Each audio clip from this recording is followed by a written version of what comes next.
नमस्कार दोस्तों, मेरा नाम हितेश जोशी। जैसा कि आपको पता है दोस्तों, लगातार आपके साथ जुड़ा हुआ हूँ, लगातार आपके सामने आ रहा हूँ दोस्तों। देखिए, आज फिर आपका दो भाई आपके सामने हाजिर है उत्तराखंड के कुछ सवाल लेकर। आद्य ऐतिहासिक काल के हिस्ट्री से शुरू कर रहे हैं दोस्तों हम। लगातार सीरीज दी जाएगी, लगातार रोज नियमित रूप से 30, 40, 50, 60, 70, 100 जितने सवाल होंगे दोस्तों उतने सवाल दिए जाएंगे। चाहे वो जीएस की बात हो, चाहे वो उत्तराखंड की बात हो दोस्तों। अगर आपको मेरा एफ़र्ट अगर आपको पसंद आ रहा हो तो दोस्तों आप शेयर कर सकते हैं। तो ज़्यादा समय व्यतीत ना करते हुए हम शुरू करते हैं। देखिए, पहला सवाल है, अधोलिखित कथनों पर विचार कीजिए। अधोलिखित कथनों पर विचार कीजिए। पहला सवाल है कि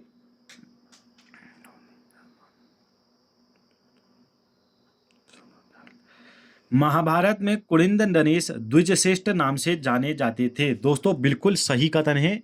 महाभारत में कुलिंद नरेशों को द्विजश्रेष्ठ नाम से पुकारा जाता था। कुमाऊं का पौराणिक नाम मानसखंड है। दोस्तों बिल्कुल सही कथन है।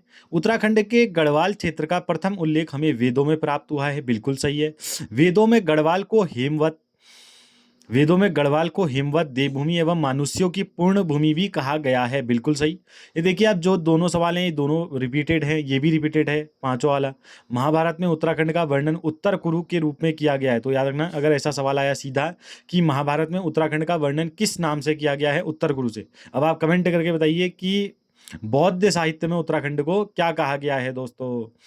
पुराणों में मानसखंड एवं केदारखंड के संयुक्त क्षेत्र को अलकापुरी कहा गया है दोस्तों, जो कि बिल्कुल हमारा गलत कथन हो जाने वाला है मित्रों। पुराणों में मानसखंड एवं केदारखंड के संयुक्त क्षेत्र को अलकापुरी नहीं कहा गया है दोस्तों। ये आप कमेंट करके बताइए कि क्या कहा गया है। प्राचीन ग्रंथों में अलकनंदा उद्गम से बद्रिकाश्रम के बीच के क्षेत्र को अलकापुरी, ये बिल्कुल सही है दोस्तों कि प्राचीन ग्रंथों में अलकनंदा उद्गम से बद्रिकाश्रम के बीच के क्षेत्र को अलकापुरी कहा गया है। कौशितकी ब्राह्मण में वर्णन है कि वाग्देवी सरस्वती का निवास स्थान बद्रीनाथ है दोस्तों। तो हमारा पहला ऑप्शन सही हो जाएगा। सिक्स्थ ऑप्शन जो है दोस्तों वो गलत है हमारा। उसमें आप कमेंट करके बताइए किसको कहा गया है करके।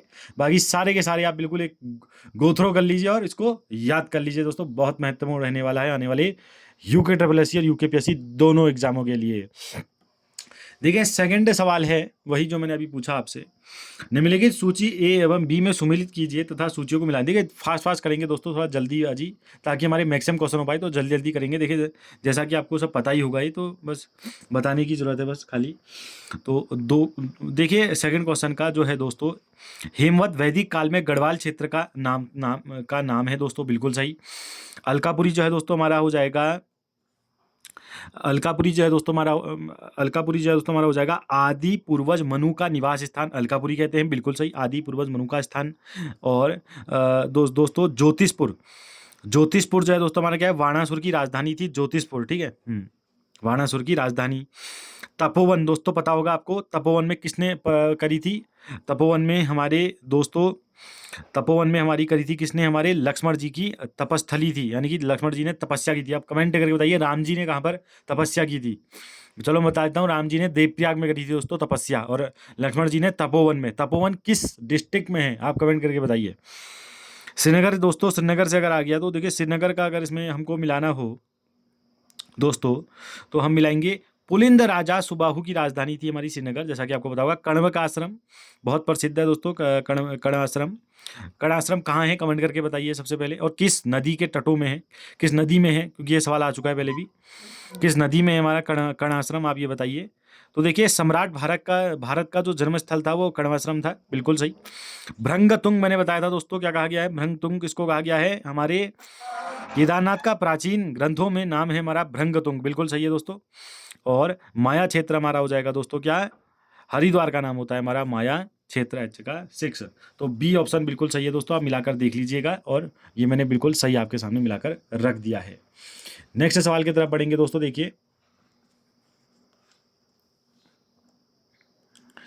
वैदिक कालीन उत्तराखंड में किस जन का शासन था दोस्तों। वैदिक कालीन उत्तराखंड में किस जन का शासन था हमारा, ये था दोस्तों हमारे तिप्सू का, किसका, तित्सु।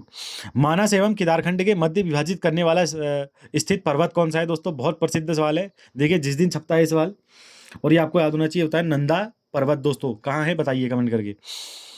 अधोलिखित कथनों पर विचार कीजिए, देखो कथनों पर विचार, देखो SSC के पैटर्न पर चल रहा है बिल्कुल, आप उसी पैटर्न पे खेलेंगे तो बहुत अच्छा रहेगा आपके लिए, ठीक है। देखिए पहला है कि निम्बर वैष्णव मत का अनुयायी था, बिल्कुल सही। कालिदास ने अभिज्ञान शकुंतलम की रचना कण्वाश्रम में की थी दोस्तों, बिल्कुल सही है। उत्तराखंड का प्रथम उल्लेख सामवेद में प्राप्त होता है दोस्तों। देखिए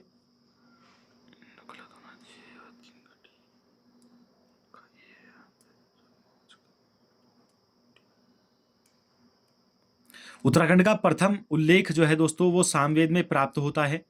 और चौथा ऑप्शन है पुरातोत्तर काल में गढ़वाल क्षेत्र के लिए फलसीमा शब्द का प्रयोग किया गया है, बिल्कुल सही। महाभारत के वन पर्व में लोमस ऋषि के साथ पांडवों की बद्रीनाथ यात्रा का वर्णन है, बिल्कुल सही। प्राचीन काल में गढ़वाल क्षेत्र में बर्दिका आश्रम एवं कण्वाश्रम दो प्रसिद्ध विद्यापीठ थी। कमेंट करके बताइए दोनों कहाँ स्थित, किस किस जिले में है। पिथौरागढ़ का उत्तर पूर्वी भूखंड प्राचीन काल में सीरा राज्य कहलाता था। उत्तराखंड के आद्य इतिहास की जानकारी का प्रमुख स्रोत विदेशियों के विवरण है दोस्तों। तो सारे कथन जो हमारे सही हैं इसमें, ठीक है। कमेंट करके बताइए अब, और बद्रिकाश्रम कण्वाश्रम कहाँ है दोस्तों करके, ठीक है। देखिए फिर बहुत बेहतरीन सवाल लेकर आया हूँ आपके सामने मित्रों।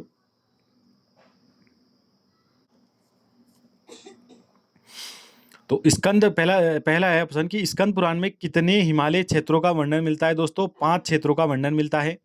पुराणों में केदारखंड व मानस खंड के संयुक्त क्षेत्र को, देखिए दोस्तों पुराणों में केदारखंड व मानस खंड के संयुक्त क्षेत्र को, जो अभी मैंने आपसे ऊपर सवाल पूछा था, तो इसको क्या कहा जाता है दोस्तों, ब्रह्मपुर या खसदेश कहा जाता है दोस्तों, ठीक है। ब्रह्मपुर या खसदेश।